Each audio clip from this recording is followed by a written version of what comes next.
मैं आर.के. सिंह, अध्यक्ष private coaching association Sitamarhi. मैं सरकार से पूछना चाहता हूं कि क्या कोचिंग संचालक भारतीय नहीं है? क्या उसके पास कोई आर्थिक समस्या नहीं है? यदि है तो सरकार इसे नज़रअंदाज क्यों कर रही है?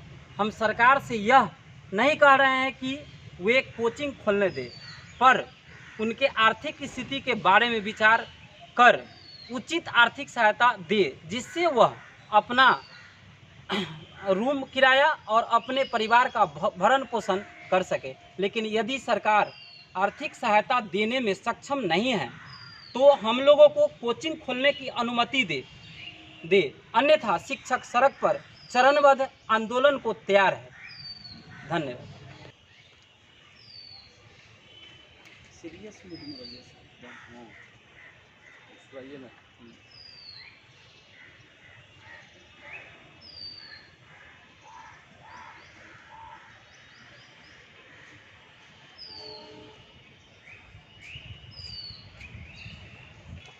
मैं रुपेश पांडे, उपाध्यक्ष प्राइवेट कोचिंग एसोसिएशन सीतामढ़ी।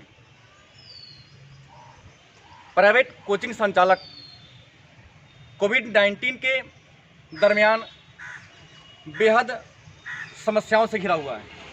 उनकी आर्थिक समस्याएं इतनी गंभीर हो गई है कि रूम मालिक उनसे रूम खाली करवाने को तैयार हैं।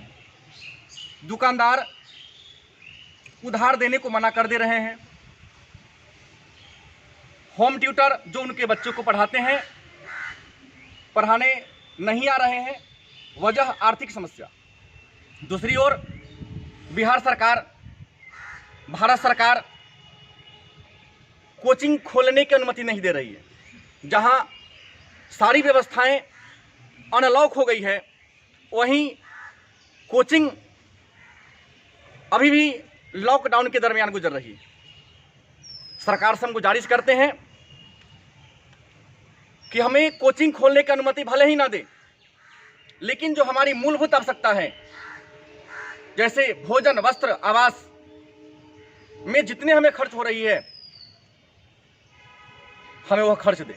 अगर सरकार खर्च देने में सक्षम नहीं है तो हम शिक्षक मृत्यु के कगार पर आ गए हैं, आंदोलन करने को तैयार।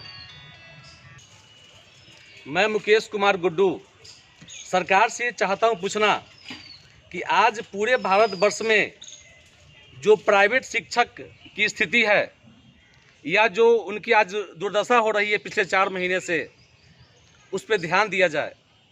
आज भुखमरी के कगार पर प्राइवेट शिक्षक खड़े हैं, जरा इनके बारे में भी सोचे।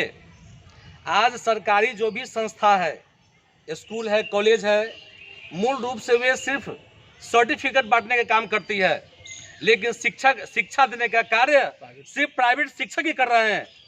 इस चीज़ को आप नज़रअंदाज कर रहे हैं।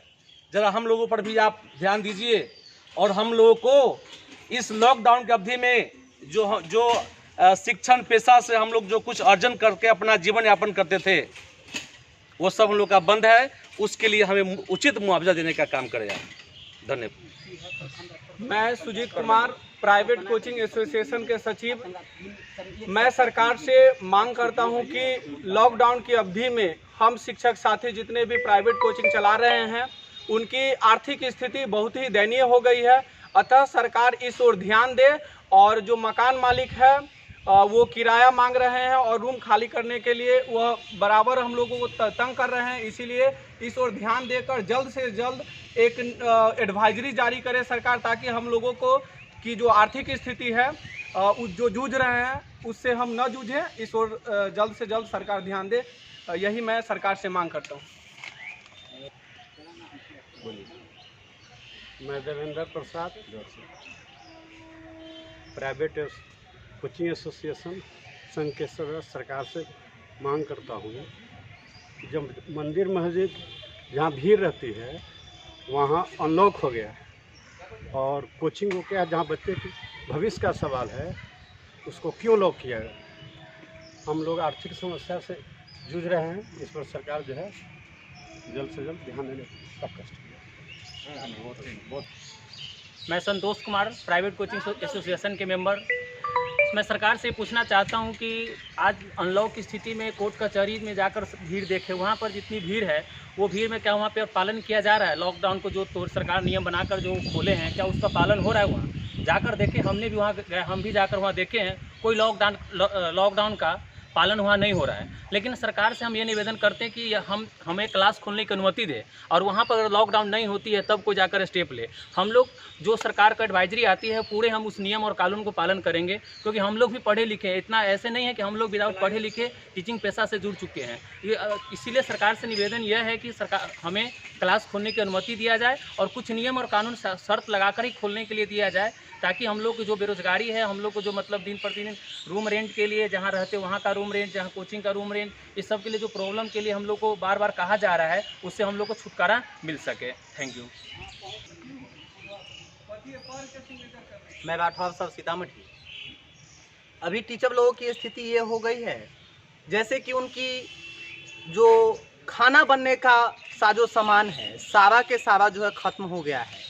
कोई दुकानदार उधार देने को तैयार नहीं है। डीएम साहब को एक प्रतिलिपि सौंपे थे, किसी भी सूरत में वो कोई जवाब नहीं दिए। अर्थात हम लोगों को सीधा कहा गया कि आप लोगों से हम नहीं मिलेंगे। वो सीधा जैसे कि हम लोगों को वहाँ ये समझिए कि फटकार लगा करके वापस किया गया, कोई मिलने को तैयार नहीं था। आज शिक्षक लोगों की ये स्थिति हो गई है कि ना अपने खाने के लिए अब पैसे बचे हैं पॉकेट में, और ना रूम मालिक के पैसे देने के लिए पैसे हैं। रूम मालिक लोग कह रहे हैं कि मैं रूम खाली कर दिया जाए। अर्थात आप बताइए, जो 8 साल 10 साल 5 साल से हम लोग जो अपने खाना पीना का, या कहने का मतलब जिस किसी भी चीज़ का जो बंदोबस्त कर रहे थे, अगर वो खाली कर दे तो हमें भरपाई कहाँ से कर पाएंगे? सरकार किसी भी सूरत में हम लोगों की स्थिति सुनने को तैयार नहीं है। क्या हम लोगों के पास आर्थिक समस्या की मजबूरी नहीं है? सरकार ये बातों को क्यों नहीं समझ रही है? सरकार आज देखिए, आज कुछ जैसे कि मंदिर के पुजारी लोग बोले कि हमें परेशानी है। 2 तारीख को ये सवाल आया और 8 तारीख मंदिर और मस्जिद को खोल दिया गया। क्या हम लोगों को कोचिंग संस्थान को नहीं खोला जाए? खोलने की अनुमति सरकार से दी जाए, नहीं तो हम लोग अब जो है धरना देने के लिए फुल्ली जो है तैयार है। सरकार क्या तो हम लोगों को आर्थिक मदद दे, नहीं तो हम लोगों को कोचिंग खोलने दिया जाए। अगर कोचिंग नहीं खोलने देगी तो हम लोग अब धरना देंगे, इसलिए कि अब ऐसी स्थिति आ गई है प्राइवेट कोचिंग सेंटर चलाने वाले लोगों को कि वो मौत से जूझ रहे हैं। दिन प्रतिदिन ऐसी स्थिति, हर एक लोगों की एक ऐसा घर में माहौल बन गया है जो सामान लेने के लिए ही अपने परिवार में ही उन लोगों की स्थिति काफ़ी बद से बदतर हो गई है। इसीलिए हम सरकार से कुछ मांग करते हैं, क्या तो हम लोगों को कोचिंग को खोलने दिया जाए, नहीं तो हम लोगों को जो आर्थिक मदद है वो मदद करे, क्योंकि जब तक मदद नहीं करेगी तो हम लोग कहाँ से इस रूम रेंट को देंगे, अर्थात कहाँ से अपना पेट चलाएंगे। सरकार किसी भी हम लोगों के बातों पे खड़ा नहीं हो रही है और डीएम साहब इन बातों को किसी भी तरीके से सुन नहीं रहे हैं। हम लोग कहाँ जाए, कुछ समझ नहीं आ रहा है। अंत स्थिति अब आया है जैसे कि हम लोगों को मृत्यु के कगार पे उतर जाने का। क्या तो सरकार कोचिंग को खोलने दे, अर्थात हम लोग अब जो होगा आक्रामक तौर पे वो करने के लिए तैयार है। सरकार इस बातों को बारीकी से ध्यान दे।